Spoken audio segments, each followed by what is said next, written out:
Good morning students.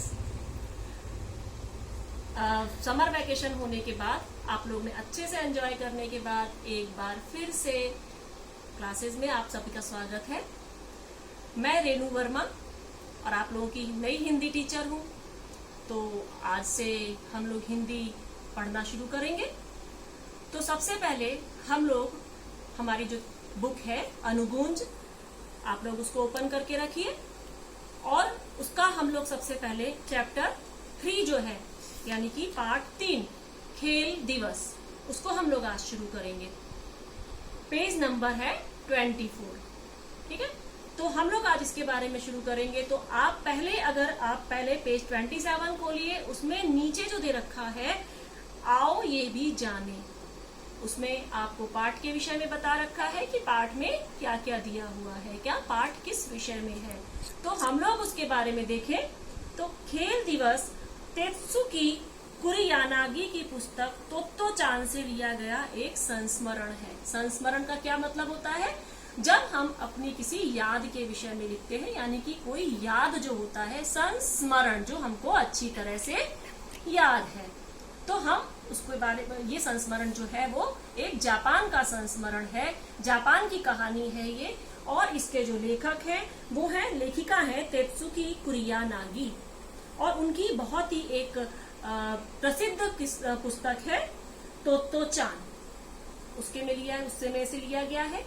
और Totto चान विश्व साहित्य की अमूल्य निधि है, यानी कि बहुत ही ज्यादा विश्व साहित्य में एक बहुत ही ज्यादा अपना अच्छा स्थान रखती है, ऊंचा स्थान रखती है ये पुस्तक जो है, जो मूलतः जापानी भाषा में लिखी गई है। ये जापानी भाषा में लिखी गई है। तोत्तो चान एक ऐसी अनोखी पाठशाला और उसमें पढ़ने वाले बच्चों की कहानी है जिनके लिए रेल के डिब्बे ही कक्षा थी। कितनी, अब आप सोचिए, आप कल्पना करके देखिए कितना अच्छा लगेगा कि अगर आपकी जो क्लासेस हैं, जो आपकी कक्षाएं हैं, वो रेल के डिब्बे जैसी हैं। जनरली हम लोग कहाँ बैठते हैं? एक रूम जैसी क्लासेस में बैठते हैं ना, लेकिन यहाँ पर कितना एक नया, हम जिसको कह सकते हैं कि एक नई सोच थी। बच्चों कितना ज्यादा उसमें एंजॉय करते होंगे कि उनकी जो कक्षा थी वो रेल के डिब्बे के जैसी थी। और वहां के पढ़ने वाले बच्चों को ना सिर्फ पुस्तकीय बल्कि एक नैतिक ज्ञान भी दिया जाता था और उनके अंदर मॉरल वैल्यूज भी डेवलप की जाती थी। ये तो सभी स्कूलों का रहता है, सभी विद्यालय अपने बच्चों में एक नैतिक मूल्य जो है विकसित करते हैं, लेकिन इन लोगों का एक जो तरीका था वो कुछ अनूठा तरीका था नैतिक मूल्यों को विकसित करने का। अब आप लोग कार्टून देखते होंगे, काफी बच्चे कार्टून देखते होंगे। कार्टून में आप लोगों ने देखा होगा जैसे डोरेमोन आता है या शिनचैन आता है, वहां के आपने क्लासेस में देखा होगा। वहां पर क्या करते थे कि जब किसी को सजा मिलती थी तो क्या करते थे, उसकी ऐसा नहीं है कि पिटाई कर रहे हैं, उसको कक्षा से बाहर निकाल दिया, बल्कि वो लोग क्या करते हैं, उनको चलो ठीक है, तुमने ये गलती की है, आज कक्षा की सफाई तुम करोगे, तुमने ये गलती की है, आज सारे लाइब्रेरी की किताबें तुम जमाओगे। इससे क्या होता है कि बच्चा जो है काम करने को सीखता है। जो उसकी सजा होती है वो किसी न किसी रूप में उसके लिए एक अच्छी चीज विकसित कर देती है, उसके अंदर अच्छी आदत विकसित कर देती है। वहां पर जापान में किसी भी कार्य को छोटा नहीं माना जाता है। तो वहां पर जो है बच्चे इन्हीं सब चीजों से, सजा के जरिए से भी और इनाम के जरिए से भी एक नई चीज सीखते हैं। यही इनकी विशेषता है। तो तोत्तो चान एक ऐसी अनोखी पाठशाला और उसमें पढ़ने वाले बच्चों की कहानी है जिनके लिए रेल के डिब्बे ही कक्षाएं थी। पेट पाठशाला के गेट और शाखाएं खेलने के कोने। गार्डन में जो है, जो पेड़ लगे हुए हैं और जो शाखाएं हैं, उसकी जो पेड़ की जो डालियां हैं, उसके ऊपर चढ़ चढ़ के खेलते हैं वो लोग। तो ये उनका खेल का तरीका है। इसके जरिए वो लोग खेलना भी सीख रहे हैं, इसके जरिए वो पेड़ पे चढ़ना भी सीख रहे हैं। इवन वहां पर पता है क्या होता था? वहां पे हर एक बच्चे का अपना एक पेड़ होता था। जैसे हम लोग अपने एक, तुम लोगों की सीटें फिक्स होती है ना, कि तुम लोग अगर जैसे लंच के टाइम पे खाना खाने जाते हो तो तुम लोग ये कह देते हो कि ये मेरी जगह है, यहाँ पर मैं ही बैठ के खाना खाता हूँ। वैसे उन लोगों का खेलने का, हर बच्चे को एक पेड़ मिला हुआ होता था, वो उसका अपना पेड़ होता था, वो उसकी अपनी दुनिया होती थी। पता है, उस पेड़ पर किसी दूसरे बच्चे को चढ़ना होता है ना, तो उसको, जिस बच्चे का पेड़ होता है, उससे परमिशन लेनी पड़ती थी कि मैं इस पे चढ़ जाऊं क्या। जब वो परमिशन देगा तभी वो उस पेड़ पर चढ़ सकता है। इस स्कूल की स्थापना श्री कोबायाशी ने 1937 में की थी। बहुत पुरानी बात है ये। श्री कोबायाशी ने जापान में जो थे, उन्होंने इस स्कूल की स्थापना की थी। कितना एक नया आइडिया था, इनोवेटिव आइडिया था उनका। किंतु 8 साल बाद ही यह स्कूल हिरोशिमा के परमाणु विस्फोट की चपेट में आ गया। कितने दुख की बात है। हिरोशिमा के परमाणु विस्फोट के बारे में आप सब लोगों ने सुना होगा कि जब विश्व युद्ध हुआ था, उस समय अमेरिका ने हिरोशिमा और नागासाकी, ये दो जो बड़े शहर थे जापान के, उसके ऊपर परमाणु बम यानी कि एटम बम गिरा दिया था, और वो दो शहर पूरी तरह से नष्ट हो गए थे। यहाँ तक कि आज भी उन एटम बम्स की जो रेडिएशन है, वो आज भी वहां पर मौजूद है, और उसका खराब असर आज भी वहां के बच्चों में, वहां के लोगों में देखने को मिलता है। लेखिका स्वयं इस स्कूल की छात्रा थी। यह पुस्तक उन्हीं के अनुभवों पर आधारित है। अब ऐसा नहीं है कि ये कोई काल्पनिक कथा है कि हम सोचे कि ये सब कल्पनाएं हैं। कल्पनाएं नहीं है। जो लेखिका थी वो स्वयं भी इस स्कूल की छात्रा थी, और उन्होंने स्वयं उस जिंदगी को जिया था। उन्होंने स्वयं इस जिंदगी का आनंद उठाया था। उन्हीं की यादों पर ये जो किताब है आधारित है। तो उसी का एक अंश जो है वो है ये हमारा लेसन खेल दिवस। अब खेल दिवस के थ्रू हमको क्या सीख दी गई है, इस पाठ का क्या उद्देश्य है। आप सबके स्कूल में, हर किसी के स्कूल में खेल दिवस अवश्य मनाया जाता है। मनाया जाता है ना, आप लोगों के स्कूल में भी मनाया जाता होगा। अच्छा, क्या है कि बाकी सब चीजों का हमको इंतजार रहे ना रहे, लेकिन एक खेल दिवस का और दूसरा वार्षिक उत्सव का यानी कि एनुअल फंक्शन का तो हमको बड़ा इंतजार रहता है, क्योंकि वही तो मजे के दिन होते हैं।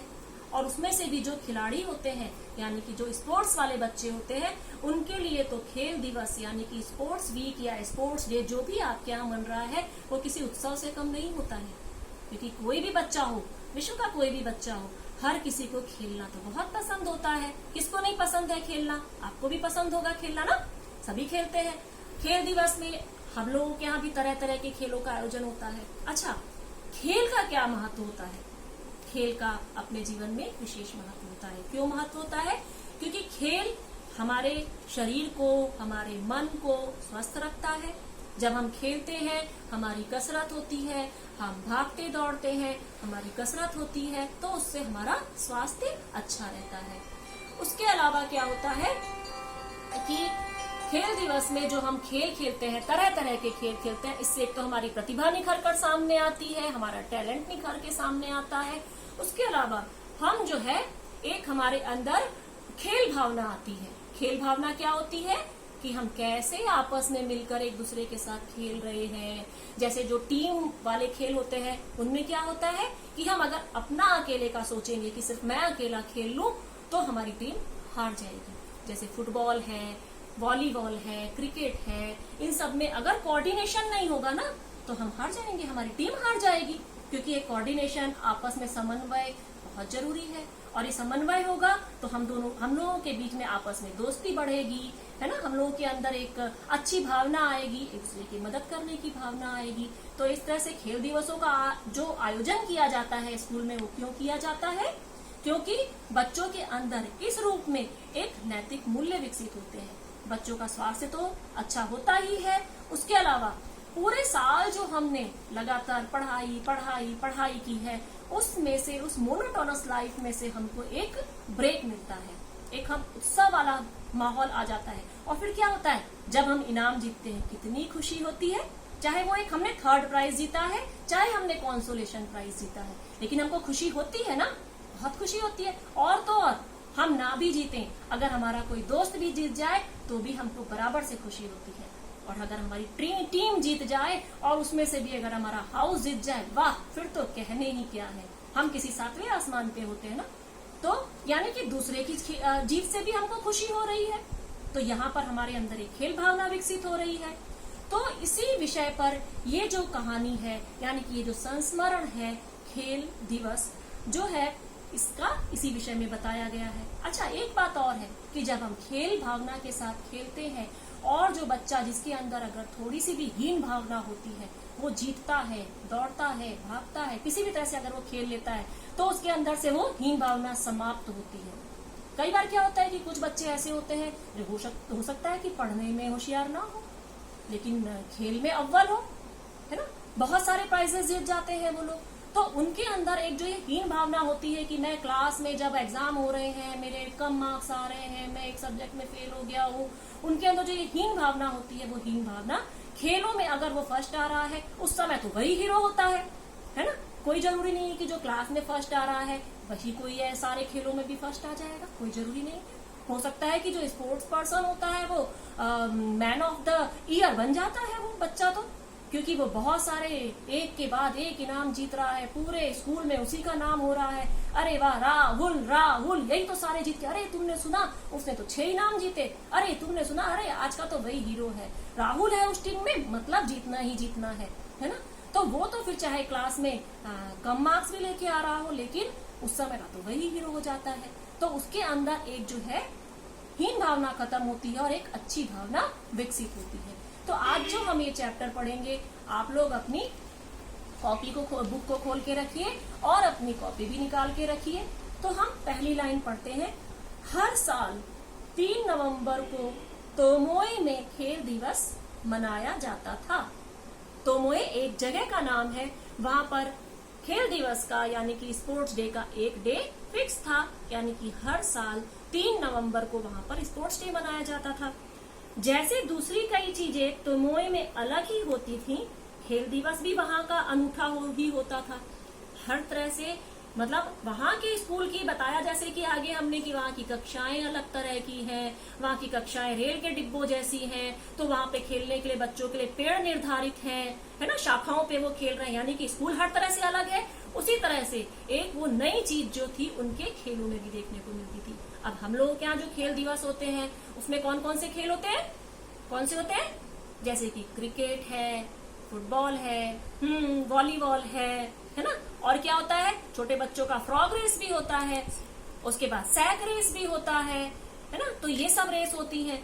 इसी तरह से इनके यहाँ जो खेल होते थे वो खेल कौन से होते थे, रस्साकसी, रस्साकशी यानी कि टग ऑफ वॉर, और 3 टांग की दौड़, 3 टांग की दौड़ यानी कि पेयर रेस। जब हम 2 बच्चों के एक एक पैर को बांध देते हैं तो फिर वो लोग जब साथ दौड़ते हैं, मिलके साथ दौड़ते हैं, इसमें क्या होता है, अगर दोनों बच्चों के अंदर अच्छा कोऑर्डिनेशन नहीं होगा, धड़ाम से गिर पड़ोगे, क्योंकि दोनों को ये साथ देख के चल रहा है। ये ना सोचे कि मैं आगे निकल जाऊं, अरे तुम्हारा पैर तो दूसरे के साथ बंधा हुआ है, तुम आगे निकल जाओगे तो पीछे वाला गिर जाएगा, और पीछे वाला गिरेगा तुम भी गिरोगे। तो तुमको अपने साथी को साथ में लेकर चलना है। तो इससे क्या हो रहा है कि तुम्हारे साथी के साथ तुम्हारी एक खेल भावना विकसित होती है।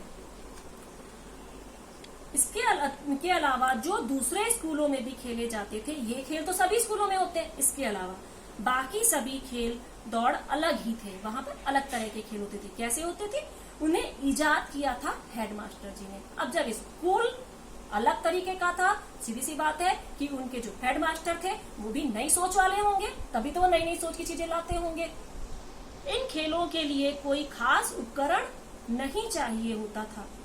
उपकरण का क्या मतलब होता है, साधन। स्कूल की ही चीजों से काम चल जाता था। तो अब वहां की चीजों का, स्कूल की खेलों का क्या महत्व था कि वो किसी उसके लिए नई नई चीजें नहीं लानी पड़ती है कि कुछ सेटअप करना पड़ रहा है नया, कुछ नहीं। जो स्कूल के साधन है, जो स्कूल की चीजें हैं, कहीं सीढ़ियां तो कहीं डंडा तो कहीं झोला तो कहीं कुछ, किसी से भी स्कूल की चीजों से ही उनका काम चल जाता था, कुछ भी वो नई चीजें नहीं लाते थे।